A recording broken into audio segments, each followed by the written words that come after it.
Hello friends, ഇന്ന് നമ്മളിവിടെ ഉണ്ടാക്കുന്നത് ഒരു സൂപ്പർ മഷ്റൂം കറിയാണ്.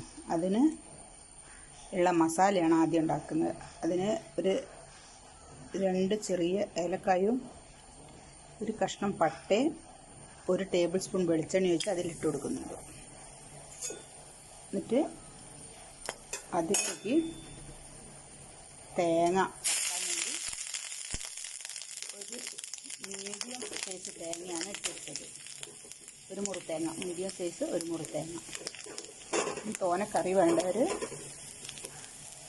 കുറച്ചും കൂടി തേങ്ങ എടുക്കാം. ഇത്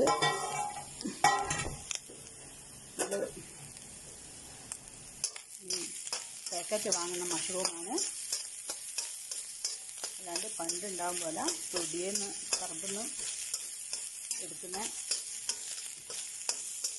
മഷ്റൂമല്ല. അപ്പം അതൊന്നും ആരും കഴിക്കലില്ലല്ലോ, വിഷാംശം ഉണ്ടാവുമെന്നൊക്കെ പറഞ്ഞു. ഇതും ഡേറ്റ് നോക്കി കഴിക്കണം. ഇതാണല്ലോ ഇപ്പം എല്ലാവരും ഉപയോഗിക്കുന്നത്. ഇതിൻ്റെ മസാലയാണ് ഇപ്പം തയ്യാറാക്കുന്നത്.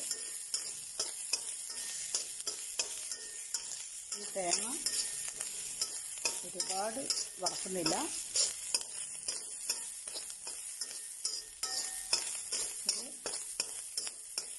ചുവപ്പ് കളർ വരുന്നത് വരെ ആണ് വറുത്തെടുക്കുന്നത്. സൂപ്പർ കറിയാണ്. കൂട്ടുകാർക്കൊക്കെ അറിയാം. ഇത് അറിയാത്തവർക്ക് വേണ്ടിയിട്ടുള്ളതാണ്. ഇതൊക്കെ അറിയുന്നവർക്ക് വേണ്ടിയിട്ടുള്ളതല്ല. ഇത്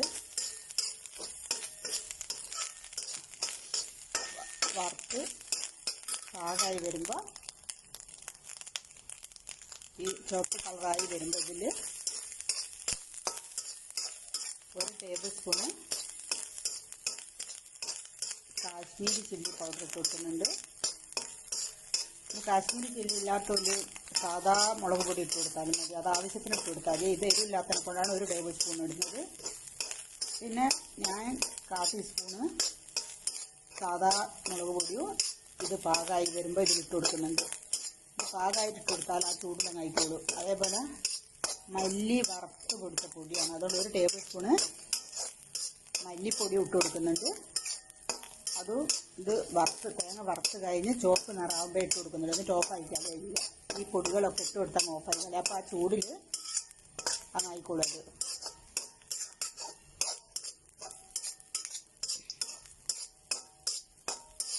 1 table spoon Kashmiri chilli powder, 1 table spoon മല്ലിപ്പൊടി, 1/4 ടീസ്പൂണ് സാദാ മുളക് പൊടി,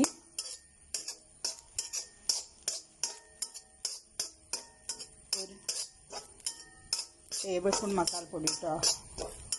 ഇത് പാകമായതിനു ശേഷം എന്നിട്ട് തീ ഓഫാക്കി കളയും. ആ പൊടി ഇടുമ്പം തന്നെ ആ ചൂടിലാവും. അപ്പോൾ തീ അങ്ങ് ഓഫാക്കി കളയും.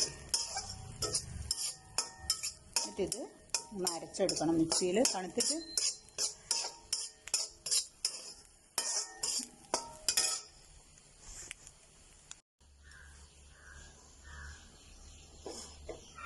ഹലോ, ഇത് ഇനിയിപ്പോൾ ഈ മഷ്റൂം കറി വെക്കാൻ പോവുകയാണ്. മസാല അരച്ച് കഴിഞ്ഞിട്ടുണ്ട്. ഇതാണ് മഷ്റൂം. ഇത് കഴുകി വൃത്തിയാക്കി പെട്ടെന്ന് തന്നെ വെള്ളത്തിലിട്ടെടുക്കണം, അല്ലെങ്കിൽ വെള്ളത്തിലിട്ട് വെച്ചാൽ ചീഞ്ഞു പോകും. കഴുകി വൃത്തിയാക്കി വെച്ച മഷ്റൂമാണിത്. ഇതിൻ്റെ മേലെ ഫസ്റ്റ് ഇവിടെ ഇങ്ങനെ ഒരു തോലുണ്ടാവും, അതൊന്ന് പൊളിക്കണം. മേലെ തന്നെ ഒരു ചെറുങ്ങനെ പാട പോലത്തെ തോല്, അത് ഒന്ന് പൊളിച്ചെടുത്ത് ഒക്കെ റെഡിയാക്കി വെച്ച മഷ്റൂമാണിത്. വെള്ളത്തിലധികം ഇട്ട് വെക്കണ്ട, ചീഞ്ഞു പോകും. ഇനി ഇതിലേക്ക് 1 ടീസ്പൂണ് ഇഞ്ചിയും വെളുത്തുള്ളിയും കൂടി ചതച്ച് ചെയ്തിട്ട് കൊടുക്കുന്നുണ്ട്. പേസ്റ്റ് അതൊന്ന് കൈ വെക്കാം.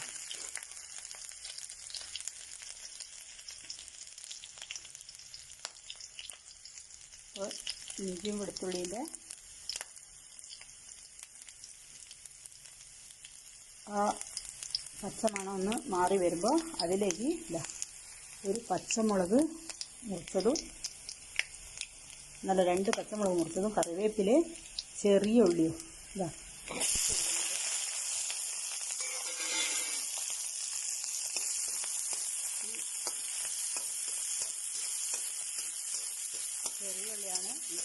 പേസ്റ്റ് ഒഴിക്കുക.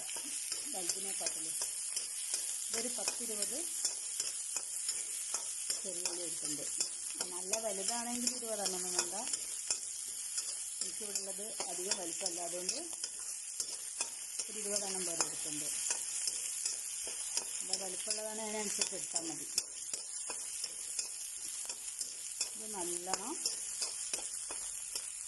ഒന്ന് വഴന്ന് വരണം.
ഉള്ളി വഴന്ന് വന്നിട്ട് ഇനി ഇതിലേക്ക്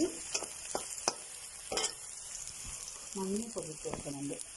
1/2 ടീസ്പൂണ് മഞ്ഞൾപ്പൊടി. മുളക് പൊടി തേങ്ങ വറുക്കുമ്പോൾ അതിലിട്ടതിനെ കൊണ്ട് ഇതിലിടുന്നില്ല.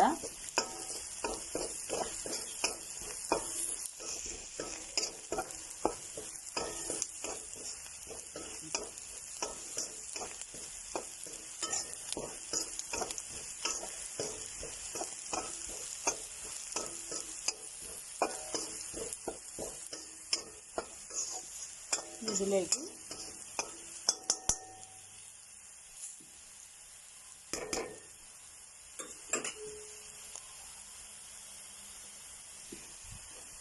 തേങ്ങ അരച്ച് വെച്ച തേങ്ങ അല്ലേ, അതിട്ട് കൊടുക്കുന്നുണ്ട്.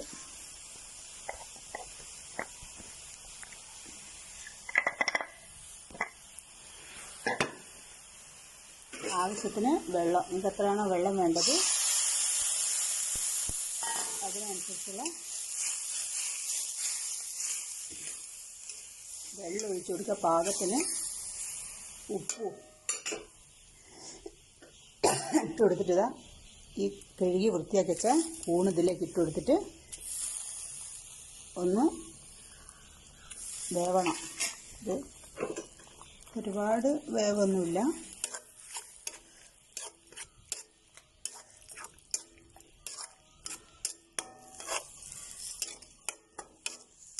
ലേശം കൂടി വെള്ളം ഇതിൽ ഒഴിച്ചു കൊടുക്കുന്നുണ്ട്. ഒന്ന് വെന്ത് വരാനുള്ള കുറച്ചുകൂടി വെള്ളം ഇതിൽ ഒഴിച്ചിട്ട് ഇതൊന്ന് വേവട്ടെ. എന്നാല് സൂപ്പർ കൂൺ കറി റെഡി. കുറച്ചുകൂടി വെള്ളം ഒഴിച്ചു കൊടുത്തിട്ട് അടച്ച് വെച്ച് വേവിക്കുന്നുണ്ട്.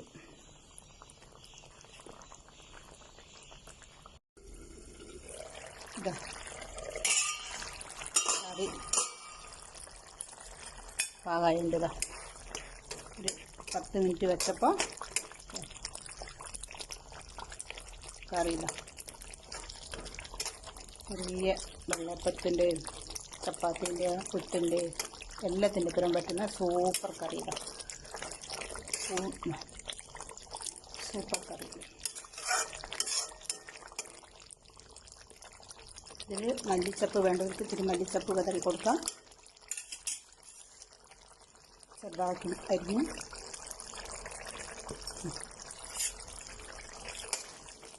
സൂപ്പർ മഷ്റൂം കറി റെഡി ആയിട്ടുണ്ട്.